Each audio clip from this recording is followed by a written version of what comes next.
when I first began coming to India to give concerts, I could contact the organizer and tell them I need a tampura and someone to play it. And they would provide this, a tampura, someone to play it, even sometimes someone who could tune it really well. There was a professional category of tampura players in this music. But over the years, they seemed to disappear. And then I started coming and asking for a tampura, and they would give me this box here, this the electronic tampura, and I said, but this has nothing to do with music. This is just a digital sample that is, I don't think, is a beautiful sound.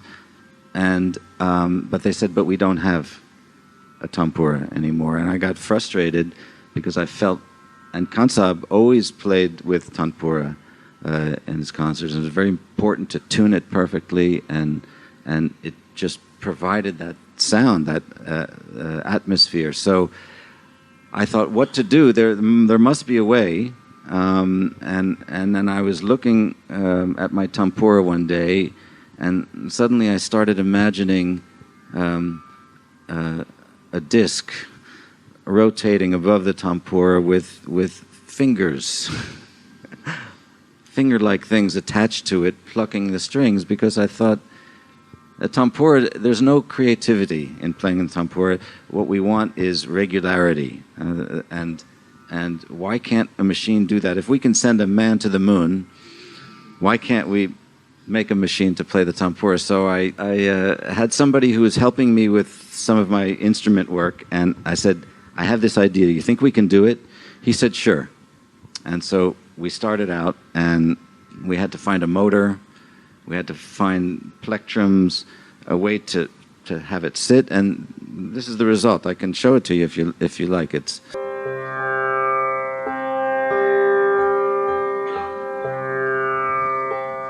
so you see, basically it's very simple. The motor is here. It's a good strong motor. Motors don't like to run slowly. They like to run fast. So to get a motor that will run slow is not so easy, and it's done through this worm gear that reduces the speed of the actual motor. Here is a plate, and attached to the plate are these 6 plectrums made of silicone rubber, and this was probably the most difficult thing to find, a material that was like a finger, because it wasn't appropriate to just grab some fingers somewhere. And so finally we found this material. We experimented with a lot of materials. And then we had to place the machine at an angle so it would play the strings coming this way, but it would miss the strings going back.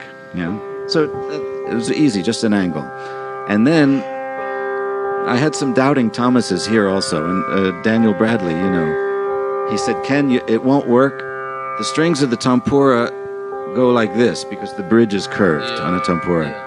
He said, you'll never get it to play the strings in that way. So I said, fine, please flatten the bridge for me. So the bridge is flat, and this one too, it's flat. And we put extra grooves in it so you can determine the spacing between the pluckings.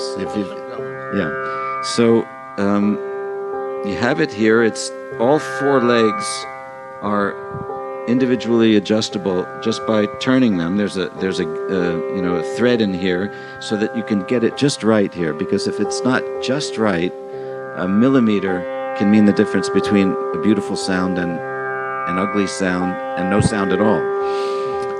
So this is what it is, and I was watching it one day playing, and it was so peaceful to watch, and I thought, oh, that's what I have to call it, Shanti.